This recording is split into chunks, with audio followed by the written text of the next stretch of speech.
Assalamualaikum warahmatullahi wabarakatuh. Waalaikumsalam warahmatullahi wabarakatuh.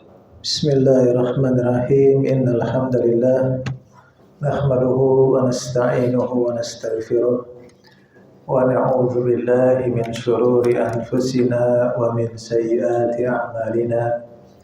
May yahdihillahu fala mudilla lahu wa may yudlil fala hadiya lahu.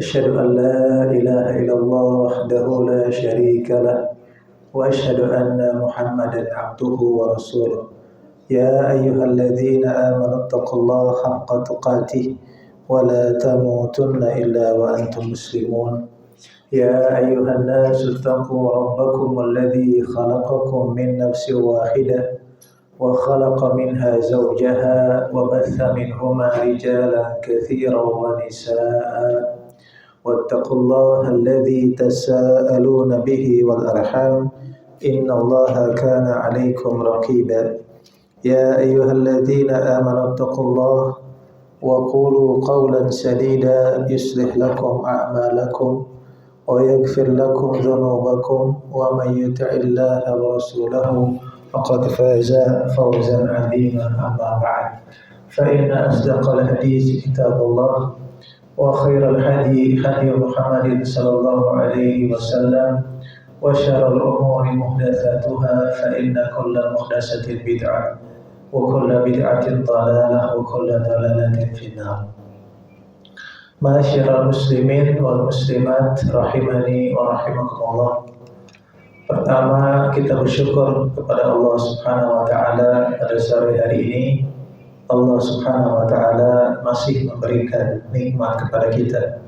Nikmat iman, nikmat Islam, dan juga nikmat bisa istiqomah beribadah kepada Allah Subhanahu wa taala. Dan juga kami ucapkan jazakumullahu khairan sekali lagi kepada Kang Ola selaku pengurus DKM di Masjid Birrul Walidain Ciawi Pasir Sukabumi yang telah mengundang kami dan juga hadirin rahimani wa rahimakumullah, para aba wa ummahat, ikhwan dan akhwat yang sudah hadir di majelis ini. Kami ucapkan jazakumullahu khairan. Dan ma'asyiral muslimin rahimani wa rahimakumullah, insyaallah taala pada sore hari ini kita akan membahas sebuah tema yang sungguh luar biasa. Tema ini sebenarnya adalah lanjutan dari tema yang sebelumnya. Kalau sebelumnya kita berbicara tentang ujian, tentang cobaan. Nah sekarang bagaimana cara meraih ketenangan di dalam hidup? Ya. Di mana ujian dan cobaan itu pasti ada. Kita sudah tahu. Kita sudah tahu bahwa ujian itu pasti akan ada. Ya, akan diterima oleh seorang hamba. Nah kemudian bagaimana kita meraih ketenangan hidup dalam menghadapi ujian tersebut? Disebutkan dalam surat Ar-Ra'd ayat ke-28. Allah Subhanahu wa taala berfirman, "Alladzina amanu wa tatma'innu qulubuhum bi dzikrillah." Orang-orang yang beriman dan mereka tenang, tatma'innu qulubuhum, tenang hati mereka. Apa? Bidzikrillah, dengan mengingat Allah Subhanahu wa taala. Ala bidzikrillah tatma'innul qulub. Ingatlah, hanya dengan mengingat Allah tatma'innul qulub, akan tenang hati kita. Akan tenang hidup kita kalau kita pertama banyak berzikir kepada Allah Subhanahu wa taala. Apa maksudnya banyak berzikir kepada Allah Subhanahu wa taala? Yaitu banyak beribadah kepada Allah Subhanahu wa taala. Ingat dalam surat Ali Imran ayat 190 bagaimana Allah katakan, "Inna fi khalqis samawati wal ardi wa ikhtilafil laili wan nahari la ayatin liulil albab." Kata Allah Subhanahu wa taala, "Inna fi khalqis samawati wal ardi," sesungguhnya dalam penciptaan langit dan bumi, wa ikhtilafil laili wan nahar, dalam pergantian siang dan malam, la ayat, itu ada tanda-tanda kekuasaan Allah bagi siapa? Liulil albab, bagi orang-orang yang mempunyai akal yang jernih, akal yang sehat, akal yang lurus, yang sesuai dengan fitrah yang Allah ciptakan. Siapa mereka? Di ayat 191 surat Ali Imran, alladzina yadhkurunallaha qiyaman wa qu'udan wa 'ala junubihim wa yatafakkaruna fi khalqis samawati wal ard. Ya.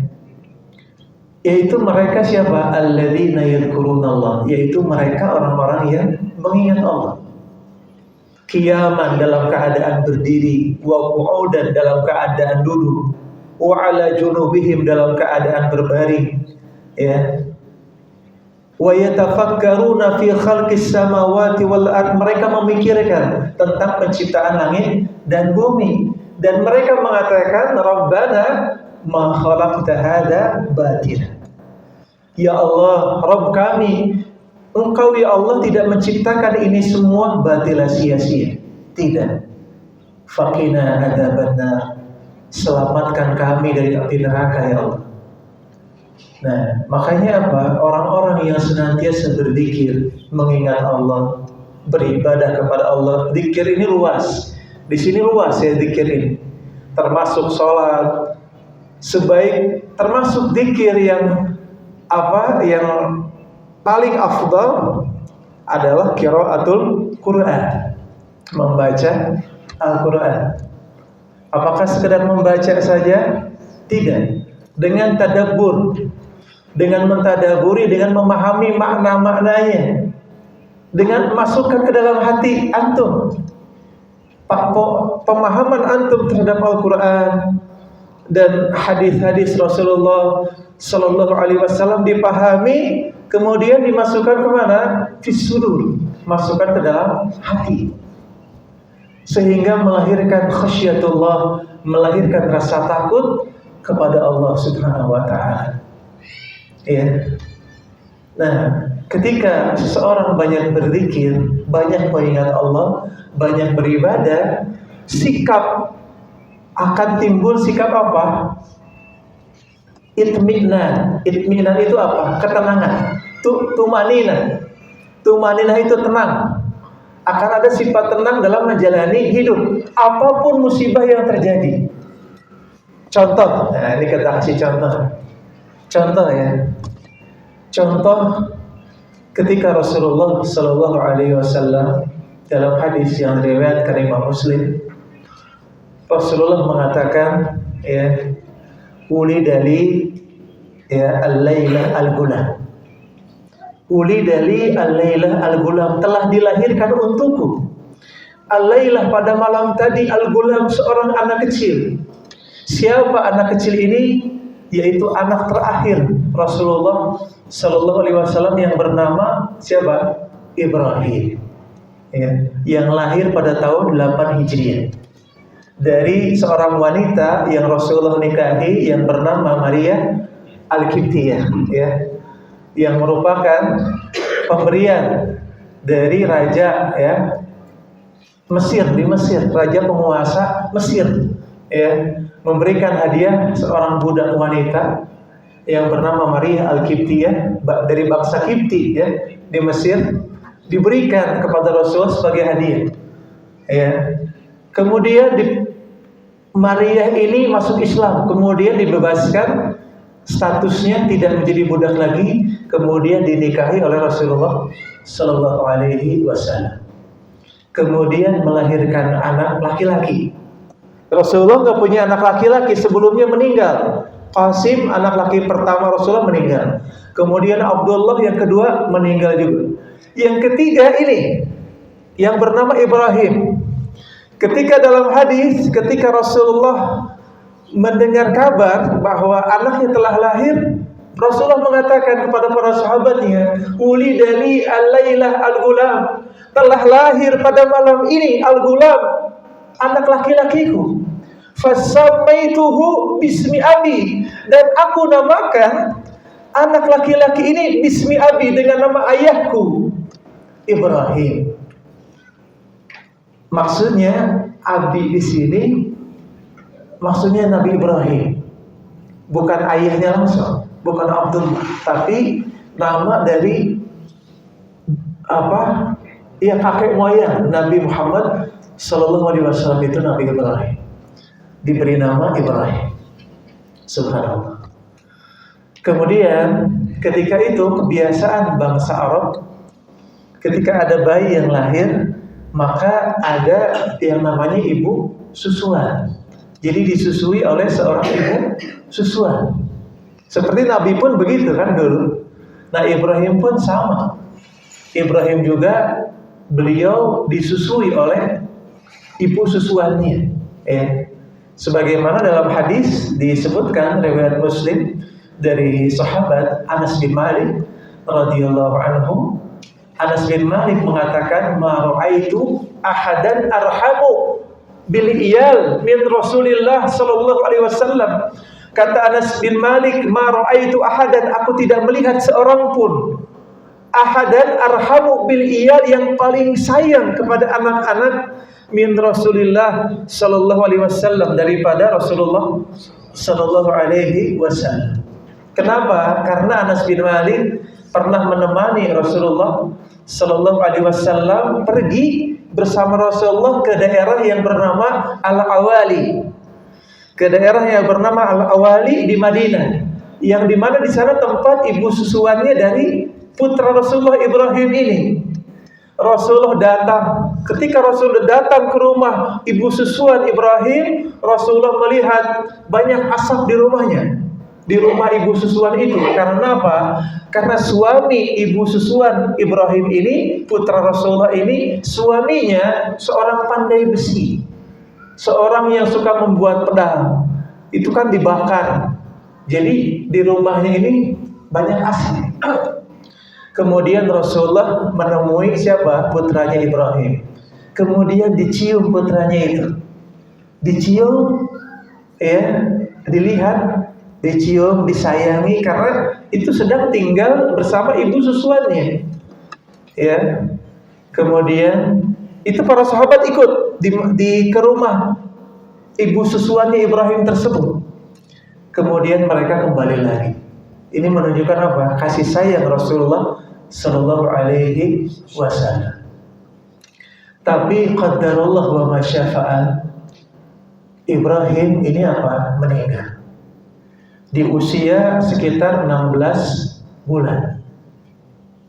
Antum bayangkan, sudah Nabi tidak punya anak laki-laki, sudah dinantikan anak laki-laki ini sudah lama. Ketika anak laki-laki yang terakhir, yang lahir tahun 8 Hijriah, sekitar 3 tahun sebelum Nabi wafat, meninggal. Kira-kira bagaimana perasaan Nabi? Subhanallah. Ini ujian untuk Rasulullah sallallahu alaihi wasallam. Ujian bagi beliau. Anak beliau meninggal. Nah, ketika anak beliau meninggal, bagaimana perkataan Rasulullah sallallahu alaihi wasallam? Kata Rasulullah dalam hadis ini, kata Rasulullah sallallahu alaihi wasallam, "Innal aina tadma'." Sesungguhnya mata ini menangis karena kematianmu wahai Ibrahim. Wal qalba yahzan, dan hati ini sedih atas kematianmu wahai putraku Ibrahim. Wala naqul illa man yurdi rabbina, dan kami tidak mengatakan kecuali yang Allah ridho atas perkataan tersebut. Inna li firaqika ya Ibrahim lamahzunun, kami dengan perpisahan ini wahai Ibrahim lamahzunun, kami bersedih. Subhanallah. Tapi lihat di sini ketenangan Rasulullah sallallahu alaihi wasallam. Jadi apa? Sedih boleh, silahkan kita sedih. Nangis boleh gak? Boleh nangis, tapi hati tetap tenang. Karena apa? Kita serahkan kembali kepada Allah Subhanahu wa ta'ala. Lihat ucapan Rasul tadi, wala naqulu illa ma yurdi rabbina. Kita tidak mengatakan kecuali yang diridhoi oleh Allah Subhanahu wa ta'ala. Ini berkaitan dengan surat Al-Baqarah ayat 155. Yang mana Allah katakan walanabluwannakum bisyai'in minal khauf wal ju' wa naqsin minal amwal wal anfusi was samarat wa basyiris sabirin alladzina idza asabathum musibah qalu inna lillahi wa inna ilaihi raji'un. Ini pengamalan dari firman Allah Subhanahu wa taala. Wala nabluwannakum bisyai'in. Sungguh Allah benar-benar akan menguji kalian. Bisyai'in minal khauf, dengan sesuatu dari ketakutan. Ya. Minal khauf wal ju', dari kelaparan. Wa naqsim minal amwal, dari kekurangan harta, wal anfus, dari kekurangan jiwa. Nah, berkata Syekh As-Sa'di rahimahullah ketika menafsirkan kata anfus ini apa? Kekurangan jiwa ini maksudnya apa? Dengan dahabul aulad wal ahbab wal ashab, dengan kematian dari anak-anak, kematian dari istri, suami, kematian dari keluarga, dari teman-teman. Itu termasuk ujian dari Allah Subhanahu wa ta'ala. Tapi hati kita bagaimana? Harus tenang. Tenangnya bagaimana? Kita mengingat Allah Subhanahu wa ta'ala. Kita ingat Allah Subhanahu wa ta'ala.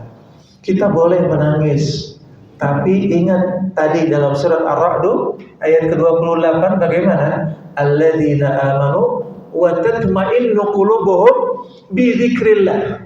Ala bidzikrillah tatmainnul qulub. Maka yang pertama, cara meraih ketenangan hidup bagaimana? Apa? Banyak berzikir, mengingat Allah Subhanahu wa ta'ala dalam setiap keadaan, dalam setiap ujian dan musibah yang terjadi kepada kita.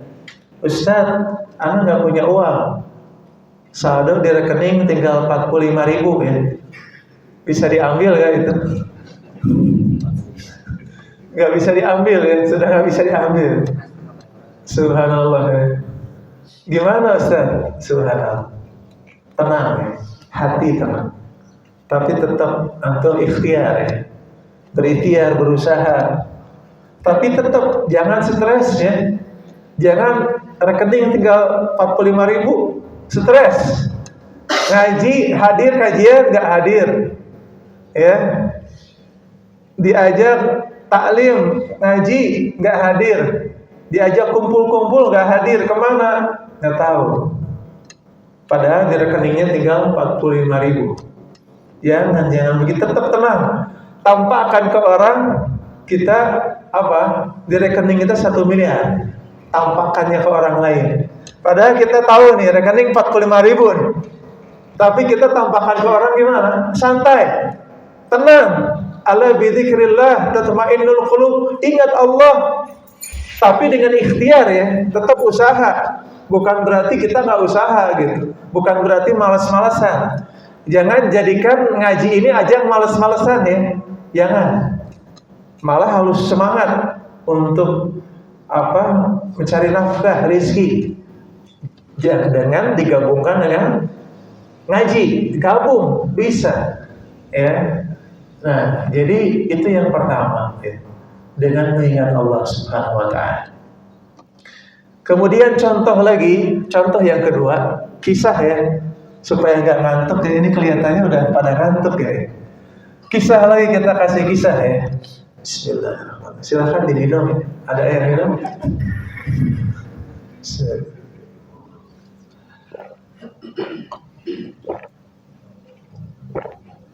Alhamdulillah. Ya, kisah yang kedua yaitu kisah Nabi Yakub alaihissalam. Ini luar biasa kisah Nabi Yakub alaihissalam. Ketika Nabi Yakub ini anak dari Nabi siapa? Nabi Ibrahim punya anak siapa? Ishak dan Ismail. Ishak punya anak Yakub. Iya. Jadi Yakub ini anak dari Nabi Ishak alaihissalam. Iya, kakeknya Nabi Ibrahim alaihissalam. Nah, kemudian dikisahkan dalam surat Yusuf, ya, Nabi Yakub ini punya anak kan, banyak, diantaranya Nabi Yusuf alaihissalam. Kemudian ada sifat hasad dari saudara-saudara Nabi Yusuf. Kemudian sebagaimana dalam surat Yusuf dikisahkan, waja'u ya biqamisihi bidamin kadhib. Para saudara Nabi Yusuf datang kepada Nabi Yakub alaihissalam dengan qamis. Qamis apa? Dengan baju kemeja, ya. Ini kemeja anak nih. Qamisun kemeja. Biqamisihi bidamin kadhib, dengan darah yang dusta, darah bohong. Ya, dibawa qamisnya, qamis Nabi Yusuf dengan darah yang dusta, dengan darah yang bohong. Itu bukan darahnya Nabi Yusuf. Dan mengatakan bahwa Nabi Yusuf sudah diterekam oleh serigala, dimakan serigala. Ya. Apa perkataan dari Nabi Yakub? Qala bal sawwalat lakum anfusukum amra. Mungkin kalian menganggap baik, menganggap bagus perilaku kalian yang tidak menjaga Nabi Yusuf. Ya, mungkin dianggap bagus. Ya, wallahul musta'an ala ma tasifun, dan Allah Subhanahu wa taala tempat mengadu, tempat meminta pertolongan ala ma tasifun, atas apa yang kalian telah ceritakan. Antum lihat ketika Nabi Yakub menerima kabar yang menyedihkan, kabar yang jelek, bagaimana dikembalikan kepada Allah Subhanahu wa taala. Wallahul musta'an ala ma tasifun. Dan Allah Subhanahu wa taala yang meminta, tempat kita minta pertolongan. Ala ma tasifun, terhadap apa yang kalian ceritakan. Antum lihat bahasanya dikembalikan dulu kepada Allah Subhanahu wa taala. Nah, itulah kunci dari ketenangan. Kedua, kunci meraih ketenangan hidup, mengembalikan urusan, hasil dari urusan yang telah terjadi kepada Allah Subhanahu wa taala. Sebagaimana Nabi Yakub dikembalikan urusannya, wallahul musta'an ala ma tasifun. Kemudian dalam ayat berikutnya di surat Yusuf, ketika anak-anak Nabi Yusuf mengatakan melihat Nabi Yakub ini sudah sakit, sampai sakit karena memikirkan nasib dari Nabi Yusuf alaihissalam, sampai sakit. Ya, wajar seorang ayah, ya, kalau anaknya hilang begitu saja. Kita bagaimana kalau anak kita hilang? Kalau gimana? Resah, ya, panik, pasti wajar. Apalagi hilang, kata saudara-saudara, nggak ada, dimakan sama apa? Serigala. Dimakan sama tikus, bukan tikus. Ya, kita pasti kaget, stres gitu pasti kan. Nah, wajar. Sampai Nabi Yakub sakit, ya. Kemudian apa kata Nabi Yakub dalam surat Yusuf, ya? Kata Nabi Yakub alaihissalam, ya, wa ashku, qala wa ashku bathi wa huzni ila Allah. Ya, dan aku adukan kesulitanku dan kesedihanku kepada siapa? Ilallah, kepada Allah Subhanahu wa ta'ala. Wa'lamu minallah ma la ta'lamun, dan aku mengetahui minallah, dari Allah Subhanahu wa ta'ala, ma la ta'lamun, apa yang kalian tidak ketahui. Maksudnya apa? Nabi Yakub ini tahu akan ada jalan keluar, akan ada solusi dari Allah Subhanahu wa ta'ala, akan ada, tahu. Wa a'lamu minallah, dan aku tahu ini akan ada jalan keluar, ini akan ada solusinya, pasti ada. Keyakinan dari siapa? Nabi Yakub alaihissalam. Yakin Nabi Yakub ini insya Allah ada solusinya, ini ada jalan keluarnya. Di mana anak-anak Nabi Yakub tuh nggak tahu itu, mereka nggak berkeyakinan seperti itu. Akhirnya apa? Nabi Yakub dipertemukan dengan Nabi Yusuf alaihissalam. Tapi yang tentu perhatikan, apa tadi perkataan Nabi Yakub? Wa ashku bathi wa huzni ilallah. Aku adukan kesulitanku dan kesedihanku kepada siapa? Kepada Allah Subhanahu wa taala. Ini dua contoh bagi kita. Kalau kita ingin tenang hidup kita, banyak mengadu kepada Allah Subhanahu wa taala, banyak meminta kepada Allah Subhanahu wa taala, banyak memohon ampun, beristighfar kepada Allah Subhanahu wa taala. Masalah apapun, ya. Karena pernah diriwayatkan Imam Hasan Al-Basri pernah ditanya oleh seseorang yang mengadu, "Ya Imam, saya tidak punya anak. Saya ingin diberikan anak oleh Allah." Kata Imam Hasan Al-Basri, "Istaghfirullah, mohon ampun kepada Allah." Kemudian ada yang mengadu lagi, "Ya Imam, saya sulit ekonomi saya sulit." Apa kata Imam Hasan Al-Basri? "Istaghfirullah, mohon ampun kepada Allah." Kemudian ada yang bertanya lagi, mengeluhkan lagi. Apa jawabannya? Istaghfirullah, istighfar kepada Allah Subhanahu wa taala. Kenapa? Ini berdasarkan dalil dari surat Nuh, ya. Di surat Nuh dikatakan ketika Nabi Nuh alaihissalam mengatakan, mengadu kepada Rasulullah Subhanahu wa taala, qala rabbi inni da'awtu qaumi lailan wa nahara. Nabi Nuh mengatakan, "Ya Allah, aku berdakwah kepada kaumku lailan wa nahara, siang malam dakwah." Nabi Nuh alaihissalam, "Falam yajidhum du'ai illa firara." Mereka tidak menerima dakwahku ya Allah, illa firara, kecuali mereka lari dari dakwah. Kullama da'autuhum, setiap aku menyeru dakwah kepada mereka, litaghfira lahum, agar Allah mengampuni mereka, ja'alu asabi'ahum fi adanihim, mereka menutup telinga-telinga mereka, wastaghshaw siyabahum, mereka menutup wajah-wajah mereka, wa asarru, dan mereka terus-menerus dalam kesyirikan, dalam kemaksiatan, dalam dosa. Istikbara wa asarru istikbar, mereka terus sombong kepada Allah Subhanahu wa taala. Ya.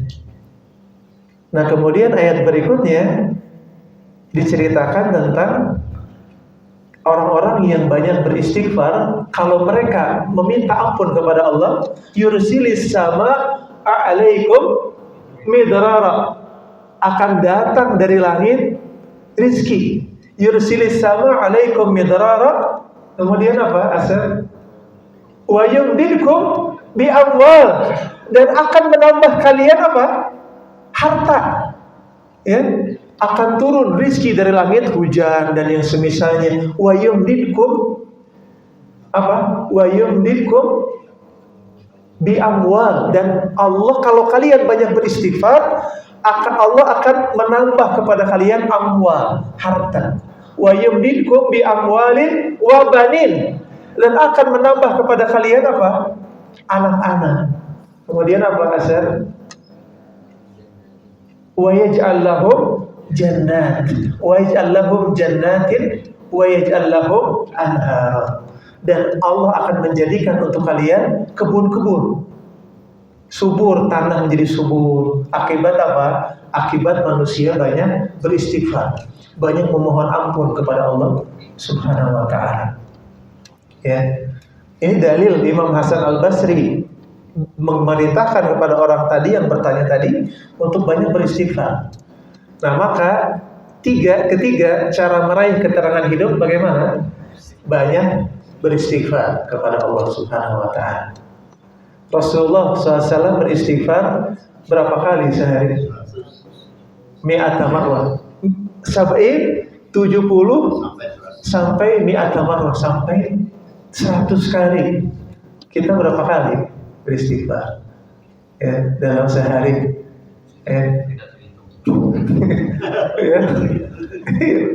Ya, kita ini pelajaran bagi kita. Kita harus banyak beristighfar, ya.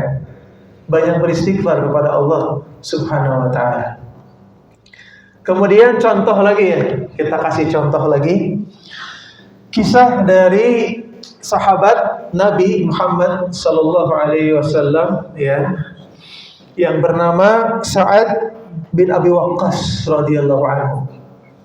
Beliau adalah sahabat Nabi yang termasuk al-asyarah minal mubasyirina bil jannah. Termasuk 10 orang sahabat yang dijamin masuk surga.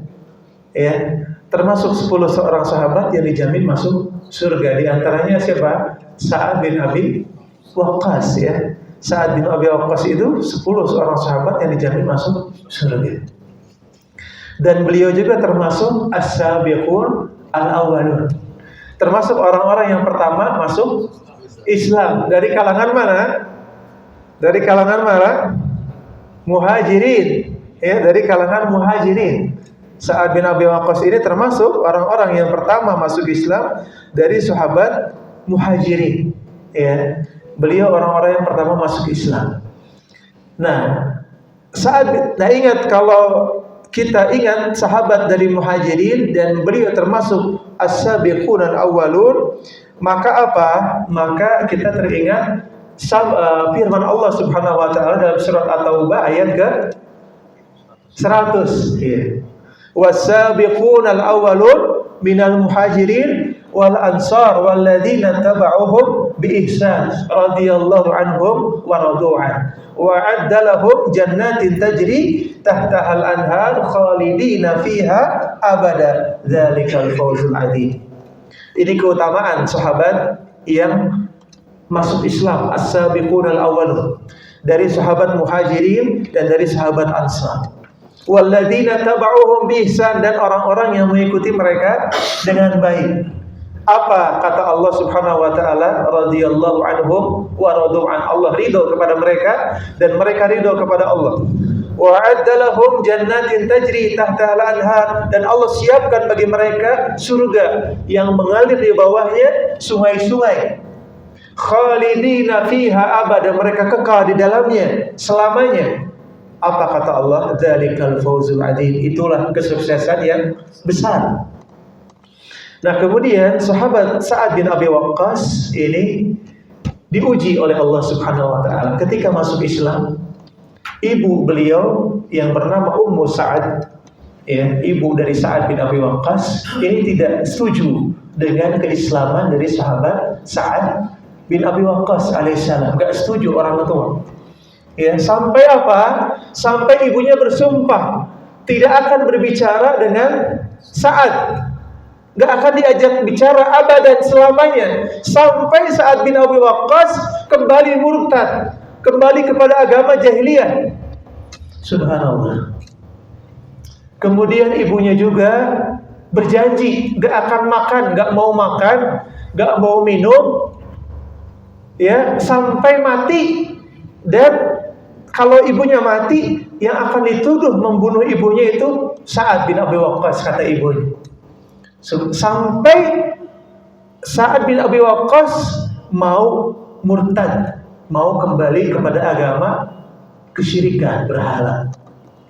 Antum bayangkan, kalau orang tua antum, ada gak yang begitu orang tua kita? Yang kalau antum gak murtad, gak jadi kafir, ya, gak akan bicara, gak akan diajak bicara selamanya. Terus orang tua gak mau makan, gak mau minum. Pernah gak kita? Kita gak pernah, ya. Ini ujian untuk Sa'ad bin Abi Waqqas. Kemudian bagaimana prinsip Sa'ad bin Abi Waqqas?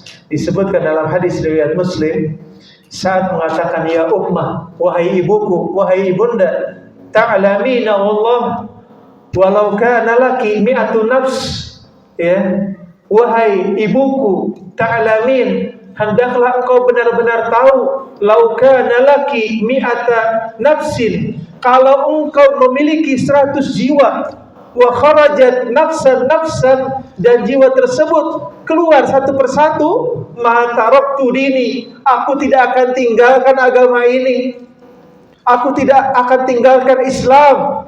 Gak akan ditinggalkan. Subhanallah.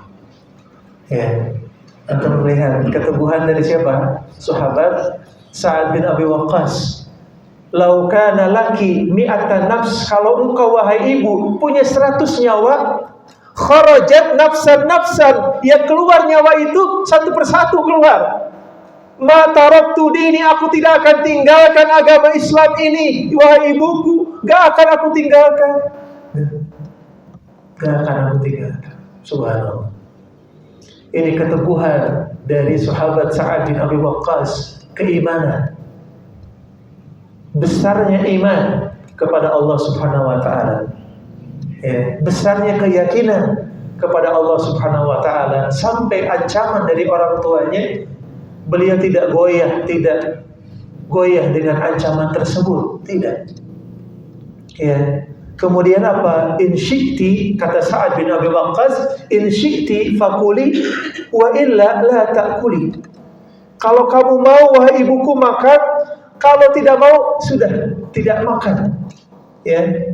Falamma ra'at dzalik akalat. Ketika ibunya sudah mendengar ucapan Sa'ad bin Abi Waqqas tersebut, akalat, maka ibunya menyerah, ibunya makan. Karena ibunya tahu Sa'ad bin Abi Waqqas gak akan, apapun yang terjadi, gak akan murtad, gak akan meninggalkan Islam. Makanya ini menjadi asbabun nuzul dari surat apa? Surat Luqman ayat 15. Ketika Allah katakan wa in jahadaka ala an tusyrika bihi ma laysa laka bihi ilmun fala tuti'huma. Kata Allah Subhanahu wa taala dalam surat Luqman, wa in jahadaka ala an tusyrika bihi ma laysa laka bihi ilmun fala tuti'huma. Kalau kedua orang tuamu memaksamu untuk berbuat syirik kepada Allah Subhanahu wa taala, meninggalkan agama Islam, fala tuti'huma, jangan taat kepada orang tua tersebut. Ya. Ini asbabun nuzul. Ayat ini turun berkaitan dengan kisahnya Sa'ad bin Abi Waqqas, ya, radhiyallahu anhu. Kalau orang tua kita memaksa kita untuk berbuat syirik, kita tidak taat. Ya. Kalau orang tua kita memaksa kita untuk meninggalkan Islam, berbuat dosa dan kemaksiatan, kita tidak taat. Ya. Itu kata Allah Subhanahu wa taala. Kemudian juga ini asbabun nuzul surat Al-Ankabut ayat ke-8, ya. Wa wassaynal insana biwalidayhi husna. Allah Subhanahu wa taala telah mewasiatkan untuk berbuat baik kepada kedua orang tua. Wa in jahadaka litusyrika bi ma laysa laka bihi ilmun fala tuti'huma. Kalau mereka memaksamu, kedua orang tua, untuk berbuat syirik, fala tuti'huma, maka tidak taat kita. Tapi apa? Wasahibhuma fid dunya ma'rufan. Tapi kita pergauli mereka di dunia ini dengan baik. Yang kita tidak taatnya perkara apa? Perkara perintah berbuat syiriknya, perintah untuk meninggalkan Islam, itu yang nggak taat. Tapi kalau disuruh beli beras ke warung gimana? Taat gak? Taat. Disuruh beli gula 1 kilo di warung, taat gak? Taat. Ya. Disuruh nyuci pakaian, cuciin pakaian, taat gak? Disuruh nyapu, bersihin rumah, taat gak? Taat. Disuruh ngepel rumah, taat. Siap. Kalau perkara begitu gak ada masalah, ya. Tapi ketika perkara kemaksiatan dan dosa, ya, itu kita tidak taat. Tapi wasahibhuma fid dunya ma'rufan. Tapi kita tetap berbuat baik, ya, dengan kata-kata yang baik, berbuat ma'ruf. Ya, maka dari kisah ini cara meraih ketenangan hidup yang keempat, bagaimana kokoh di atas iman dan Islam. Ini yang keempat. Jangan gara-gara Indomie, Supermie, ya, 1 bungkus gimana? 1 kardus galeong, ya. Gara-gara, aduh subhanallah, gara-gara uang 1 juta sama motor PGZR, ya, gimana? Gas, langsung digas motor, langsung pergi ke acara-acara apa? Nasoro, ya, ke acara-acara kafir, ya, karena dikasih uang yang sedikit perkara dunia, langsung dia pergi, ya, meninggalkan prinsip meninggalkan agama. Dikasih uang 300.000, diajak ke klub malam ya. Langsung gimana? Berpikir dia, waduh, 300.000 nih, gimana ya? Kokoh tadi, kalau ingin tenang, kokoh iman, Islam, kembalikan nih uangnya 300.000, anak nggak ikut, anak nggak mau ikut yang seperti itu. Oh kalau gitu kita nggak temenan lagi ya? Siap, kita nggak temenan lagi. Kenapa? Iya, kita temenan. Kalau gitu, Anda nggak bayarin lagi kontrakan antum, Anda nggak bayarin lagi. Gimana? Siap, nggak dibayarin. Anda nggak ikut acara-acara dosa dan maksiat, kemungkaran kepada Allah, Anda nggak ikut. Kalau gitu, antum berhenti kerja, antum nggak usah kerja lagi di sini. Siap, pergi. Kenapa? Kokoh dalam iman dan Islam. Jangan takut. Anda nggak punya kerja, nggak punya teman. Emang gimana? Ada Allah Subhanahu wa ta'ala. Ya, kokoh dalam iman dan Islam. Itu cara ingin tenang. Jangan antum banyak pikiran. Jangan berpikir macam-macam, karena syaitan yaidukumul fakar, menakut-nakuti kalian dengan kemiskinan. Syaitan menakut-nakuti itu. Syaitan, tapi ternyata kalau antum nggak ikut, malah antum ikutnya kajian di sini. Misalkan di sini ada dua, misalkan undangan. Satu undangan judi ya.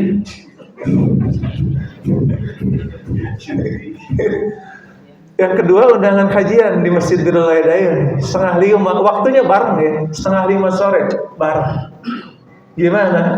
Pilih mana? Judi dibiayain nih, dikasih modal 50 juta nih untuk main judi, 50 juta habisnya. Sedangkan waktunya bareng nih sama kajian Masjid Birrul Hidayah. Pilih mana? Ada yang dua-duanya, nanti langsung ngaji gitu. Beres ngaji.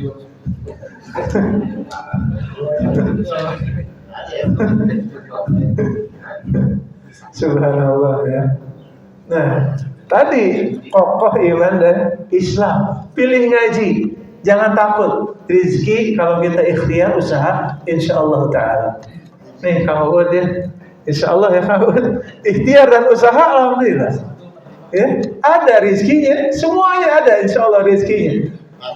Pasti ada, sudah dijamin oleh Allah. Kokoh dalam iman dan Islam.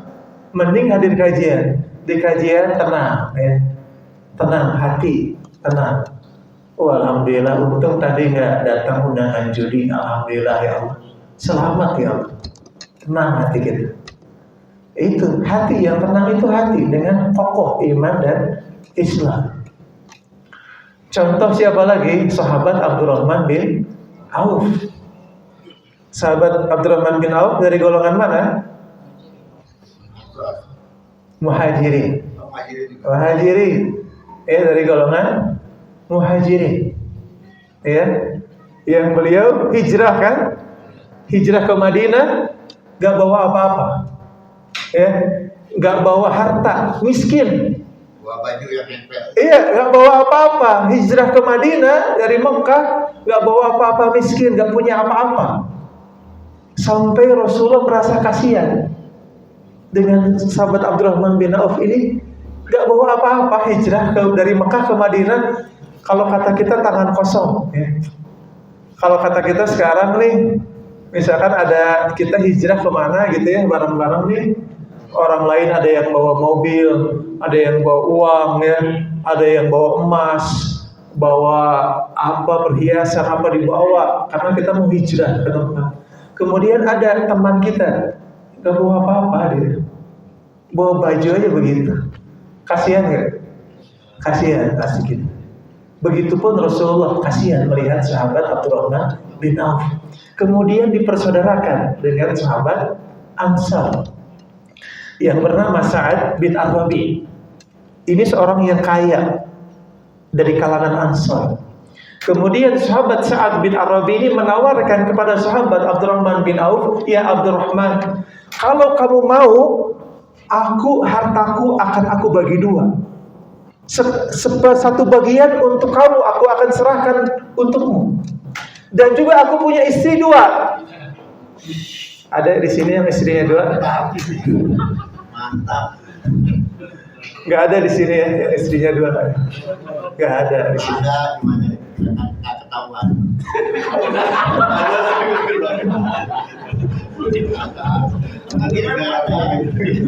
Masya Allah. Iya. Nah, istrinya 2. Kemudian kata sahabat Sa'ad bin Arabi ini, kalau kamu mau, saya akan ceraikan istriku yang 1 dan dinikahkan untukmu, dikasih gitu, dinikahi nanti. Luar biasa, luar biasa kan? Luar biasa baik ya. Sahabat Ansar ini luar biasa baiknya. Harta dikasih, istri dikasih. Tapi gimana jawaban Abdurrahman bin Auf? Gimana jawabannya? Barakallahu lak wa fi ahlik wa malik. Semoga Allah memberikan barokah kepadamu, wa fi ahlik, dan kepada keluargamu, wa malik, dan kepada hartamu. Dulluni ala suq. Tunjukkan kepadaku apa? Pasar. Di mana pasar? Aku akan berusaha, ingin berusaha tijarah, berdagang. Antum ya. Kalau antum ditawarin gitu gimana? Subhanallah. Subhanallah. Subhanallah, itu rezeki ya. Itu rezeki itu. Subhanallah. Itu rezeki yang subhanallah, kalau kita mungkin, kalau kita nggak ditawarkan mungkin minta gitu. Udahlah, harta antum bagi 2 lah. Subhanallah ya. Tapi sahabat Abdurrahman bin Auf ingin apa? Ingin mulia. Ingin istighna'u 'anil nas. Ingin tidak bersandar kepada manusia, enggak mau. Beliau ingin menjadi orang yang ajiz, orang yang mulia. Enggak mau minta-minta ke orang. Hatta ditawarkan begitu pun beliau enggak mau. Menjaga kemuliaannya beliau. Ingin mulia, ingin istighna'u 'anil nas, ingin bersandar kepada manusia. Kemudian beliau ditunjukkan ke pasar Bani Qainuqa. Pasarnya orang-orang mana? Bani Qainuqa. Ini orang mana nih? Yahudi. Ke pasarnya orang-orang Yahudi. Yahudi itu punya pasar. Waktu itu udah punya pasar mereka. Orang-orang Yahudi ada pasar Bani Qainuqa, karena ada 3 bangsa Yahudi yang sudah tinggal di Madinah sebelum kenabian, sebelum masa kenabian. Mereka sudah pindah ke Madinah karena mereka tahu dalam Tauratnya bahwa akan ada nabi terakhir di tempat yang banyak pohon kurmanya, yaitu Madinah. Mereka rela hijrah, mereka hijrah, orang-orang Yahudi. 3 bangsa yang besar, yang 3 bangsa Yahudi yang pindah ke Madinah untuk bertemu dengan Rasulullah. Sebenarnya niat mereka, pertama Bani Qainuqa, kedua Bani Nadir, ketiga Bani Quraidah. Nah, ini 3 bangsa Yahudi ini, 3 kabilah Yahudi besar yang sudah tinggal di Madinah. Niatnya ingin menunggu Rasul, niatnya. Bahkan mereka ada berselisih dengan suku Aus dan Khadraj. Mereka ada berselisih dengan 2 suku besar di Madinah. Tapi mereka sombong. Nanti, lihat saja antum nanti. Ketika datang Rasul terakhir, kami akan habisi kalian. Kata siapa? Orang-orang Yahudi. Tapi ketika datang bagaimana? Subhanallah. Subhanallah. Subhanallah. Ketika datang, ketika mereka tahu itu dari bangsa Quraisy, dari keturunannya Nabi Ismail, bukan dari Bani Israel, mereka apa? Gak mau beriman. Mereka menolak. Subhanallah. Mereka apa? Mereka tidak kokoh dalam iman dan Islam. Mereka gak kokoh. Nah itulah, kalau tidak kokoh, mudah apa? Mudah goyang. Ya. Mudah goyang kalau tidak kokoh dalam iman dan Islam. Ya. Ngelihat apa, kalau kita zaman kita sekarang ya, ngelihat pengajian jamaahnya sedikit, langsung lemes ya. Udah naik motor, udah sampai ke masjid, lihat di masjid, cuma 14 orang, balik lagi, pulang lagi. Subhanallah. Itu nggak kokoh tuh dalam iman dan Islam. Lihat masjidnya di mana? Bilul Aidain. Ini apa ini? Perlu pertanyakan iman Islamnya. Kenapa? Nggak boleh merendahkan kajian, merendahkan ilmu, nggak boleh. Kokoh dalam iman dan Islam. Jangan goyah. Jangan. Dalam itu syaitan. Itu bisikan syaitan tuh. Supaya kita ini jahil. Syaitan ini kita ingin apa? Jahil, bodoh. Ingin kita tidak takut kepada Allah, itu syaitan tuh. Akhirnya syaitan banyak bisikan-bisikan yang menjauhkan kita dari majelis ilmu. Ya, jangan seperti itu. Harus kokoh dalam iman dan Islam. Kalau kita kokoh dalam iman dan Islam, bagaimana? Insya Allah hidup kita akan tenang. Tapi Ustaz, saya mau tenang gimana? Rumah kontrak, gaji di bawah UMR.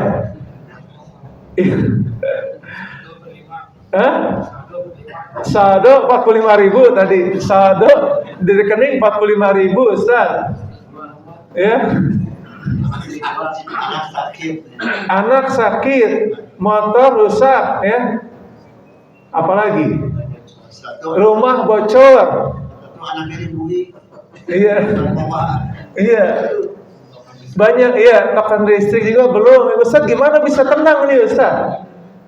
Tadi ya, tetap amalkan tadi. Istiqomah ya. Berzikir, banyak beristighfar, berusaha, berikhtiar, kokoh dalam iman dan Islam. Tetap berusaha ya. Jangan malas. Jangan udah kayak gitu malas lagi. Diajak usaha enggak mau. Dikasih kerjaan nolak. Gayanya kayak bos gitu. Dikasih modal ya untuk usaha habis nyata kemana uangnya. Subhanallah. Malah pengennya hutang, pinjam kemana-mana, tapi nggak dibayar, ditagih susah, WA nggak dibalas, telepon nggak diangkat, kabur dari kajian. Subhanallah. Jangan begitu. Itu gimana? Itu nggak akan tenang hidup kalau begitu. Antum nggak akan tenang. Tenang itu disertai dengan ikhtiar dan usaha yang maksimal. Tetap usaha maksimal dengan keyakinan penuh kepada Allah Subhanahu wa taala. Ikhtiar wajib kita ya. Berusaha wajib. Tapi hati kita bergantung menyerahkan kepada Allah Subhanahu wa taala. Ya. Semua insyaallah ada solusinya. Ya, ada solusinya insyaallah taala. Sampai jam berapa ini? Sampai maghrib ya. Gimana Farhala? 15 menit lagi. Iya, silakan kalau ada pertanyaan. Iya.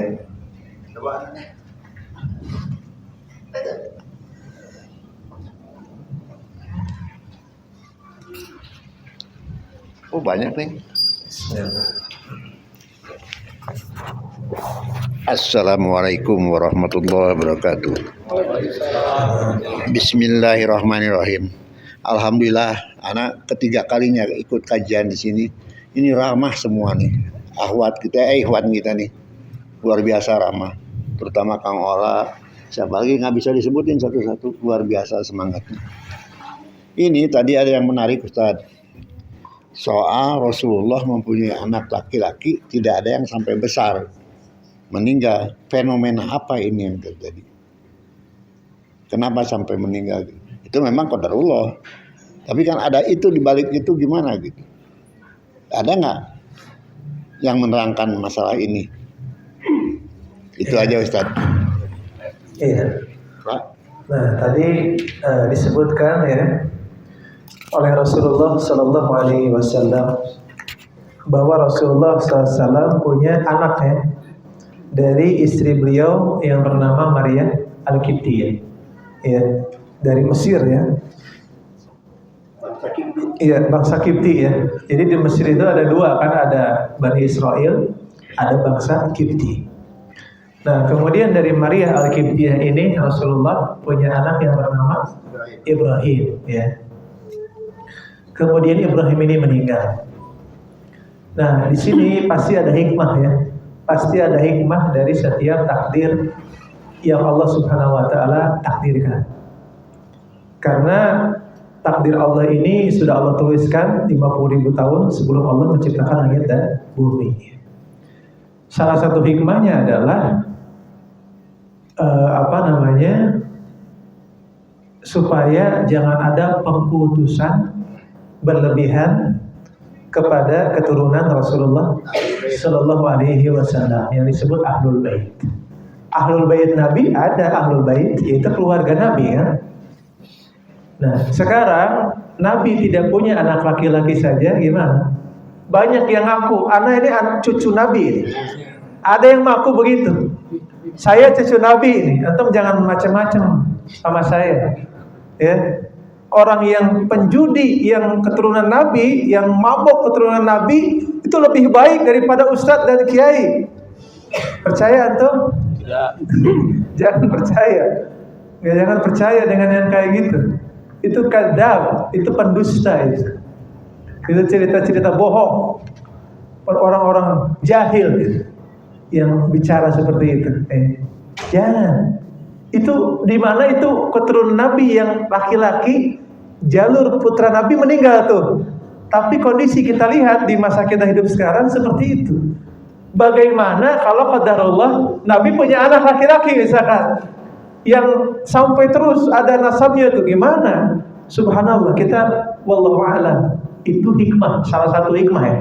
Salah satu hikmah dari Allah Subhanahu wa taala, Allah mewafatkan seluruh putra laki-laki dari Nabi Muhammad sallallahu alaihi wasallam. Dengan Nabi Ba'da itu berarti takut anaknya malah nanti tidak sama dengan Rasul. Mungkin bisa begitu kalau Nabi Ba'da tidak. Iya. Iya. Bisa diartikan dimaknai begitu. Iya, karena Nabi itu kan khatamun nabiyyin.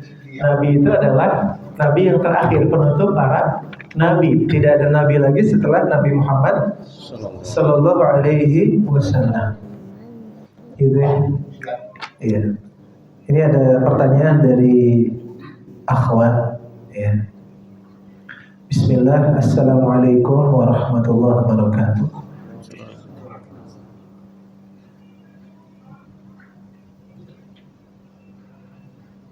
Boleh dibacain nih? Boleh. Saya lihat apa? Baca dulu. Baca aja. Apa ya? Gak apa-apa lah, enggak tahu. Iya. Dia bilang ada masalah dengan suaminya. Baca aja. Ustaz, suami ana berselingkuh. Beliau sudah meminta maaf, bahkan berjanji juga tidak akan mengulanginya. Awalnya ana sulit memaafkan, namun seiring waktu ana bisa memaafkan, tapi ternyata ana sulit melupakan. Adegan-adegan perselingkuhan suami selalu berputar di kepala tanpa diundang. Demi Allah, ana selalu melawannya dengan berzikir, tapi kadang ada satu waktu ana amat sulit mengendalikan diri dan meminta cerai. Juga pernah mendoakan suami agar wafat saja. Ustadz, ana pun sudah istikharah meminta petunjuk antara bertahan atau bercerai. Kadang rumah tangga kami tenang, namun tak jarang memanas kembali. Apa yang harus ana lakukan Ustadz? Jazakallahu khairan wa barakallahu fiik. Wa anti jazakillahu khairan wa barakallahu fiik. Subhanallah. Nah ini ya, kenapa kita selalu mengajak antum untuk ngaji ya? Kenapa kita selalu semangat untuk menyadarkan antum semua agar takut kepada Allah Subhanahu wa ta'ala. Karena kita menikah itu kita berjanji dengan siapa? Dengan Allah Subhanahu wa ta'ala. Kita bukan berjanji dengan istri kita hakikatnya. Ketika kita mengatakan qabiltu tazwijaha wa nikahaha, aku menerima pernikahan ini, ya, disebutkan nama fulanah, disebutkan bimahar dengan mahar, itu kita sedang berjanji kepada Allah Subhanahu wa ta'ala. Maka kalau kita sudah berjanji kepada Allah, penuhi janji tersebut. Kalau istri bisa dibohongi, gampang. Bohongin istri itu gampang. Kita mau bohongi, bilang akan safar, taunya selingkuh. Bilang mau ke Bogor, taunya ke Jakarta. Nginep di hotel dengan perempuan, selingkuh. Bisa gak? Bisa. Istri mudah dibohongi, gampang. Tapi yang gak bisa dibohongi siapa? Allah Subhanahu wa ta'ala. Antum gak bisa bohong sama Allah. Kalau istri, anak, teman bisa dibohongi, tapi antum gak akan bisa bohong kepada Allah Subhanahu wa ta'ala yang maha tahu, maha melihat. Antum itu yang antum pegang. Istri itu amanah dari Allah Subhanahu wa ta'ala. Kalau antum selingkuh, antum telah zalim. Pertama zalim kepada Allah, kemudian kepada istri, kepada anak, zalim. Makanya ini kita ingin menyadarkan orang-orang yang seperti ini. Subhanallah. Orang-orang yang seperti ini harus diajak ngaji, ya. Dia harus belajar agama. Jangan sampai dia menyakiti istrinya. Kasihan istri seperti itu kan, ya. Nah, kalau apa yang harus Anda lakukan, Ustaz? Ya, istri boleh meminta cerai, boleh. Kalau kasus seperti ini, boleh. Boleh, kasusnya boleh melakukan khulu, boleh mengajukan khulu, bukan cerai, boleh. Karena suaminya sudah berselingkuh. Ya qadarullah wa masyafa'ah. Nah, makanya kita mengajak kepada para ikhwan dan juga akhwat, karena akhwat juga ada gak yang selingkuh? Ya. Ada ya? Siapa yang bilang banyak nih tadi?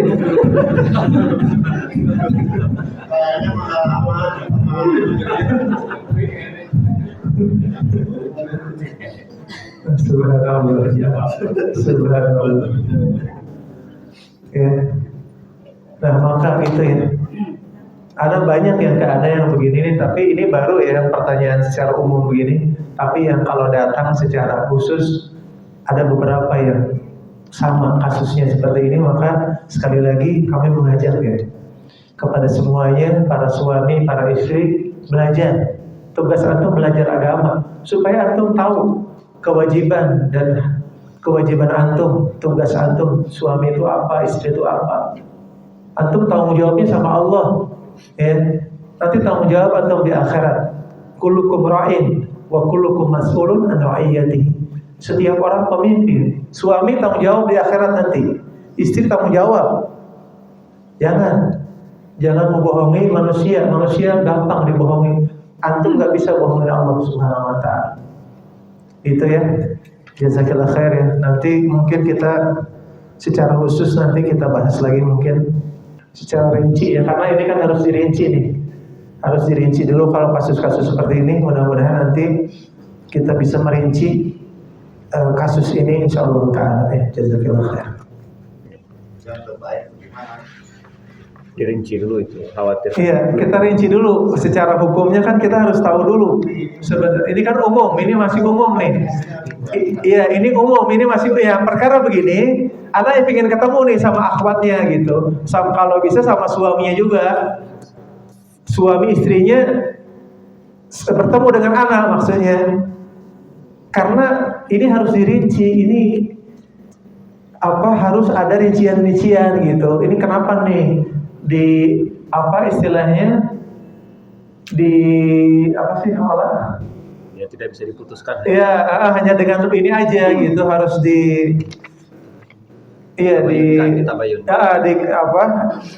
diklarifikasi dulu lah, harus diklarifikasi dulu ya. Nanti insya Allah kita mudah-mudahan ya Kang Olah ini bisa difasilitasi nanti. Ya.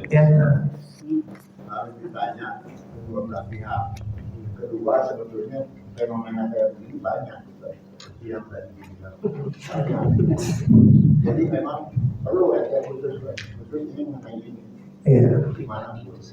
Bukan suami yang selingkuh, istri yang selingkuh banyak. Nah mungkin suami selingkuh kalau ada yang selingkuh itu aja. Belum tentu. Belum tentu. Iya. Ada pertanyaan lagi Ustaz dari Ana nih. Tadi kisah Sa'ad bin Abi Waqqas berkaitan dengan beliau kokoh tidak berpindah akidah. Karena apalagi itu ibunya, tapi dia tetap kokoh karena perintahnya jelas antara Islam dan kafir. Nah, bagaimana dengan perkara di bawah akidah? Di bawah akidah, misalkan berkaitan dengan fikih, misalkan dengan perkara bid'ah atau perkara yang lainnya, kita apakah masih dimaafkan bisa mengikuti orang tua atau tetap harus dengan kokoh dengan keadaan kita dengan dalil yang kita pegang gitu. Iya. Batasannya sampai mana sih? Iya. Contohnya gitu ya. Contoh misalkan perkara muamalah misalkan. Perkara muamalah atau perkara fikih yang lainnya. Misalkan orang tua senang kita kerja di kantor apa yang itu misalkan tidak boleh dilarang dalam Islam. Apakah kita boleh mengikuti atau si ibunya itu nanti marah-marah gitu yang menyebabkan mungkin si orang tuanya khawatir dibilang durhaka. Nah, itu. Iya. Seperti itu. Ya, misalkan tadi kerja ya, contohnya kerja di apa? Di bank. Nah, ini kata Pak ini ya. Pak Rijal ya, kata Pak Rijal kerja di bank.